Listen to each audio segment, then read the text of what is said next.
Sometimes we need to find all the people who have contributed to our project. We have a special command for that, get shortlog. So here you can see my name, the number of commits I have created, and a summary of commit messages. Now here we have various interesting options.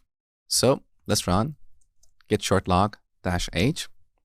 For example, we can use -n or -- numbered, whatever you prefer, to sort the output based on the number of commits per author. We can use -s to suppress commit descriptions and -e to show email addresses. For example, we can say get shortlog -n. Now the list is sorted based on the number of commits per author.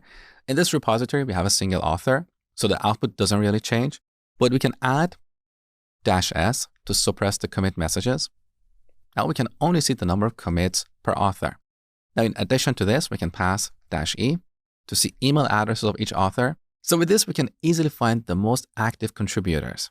Here we can also filter the list. For example, we can use before and or after options that we talked about earlier to view the contributors for a given date range.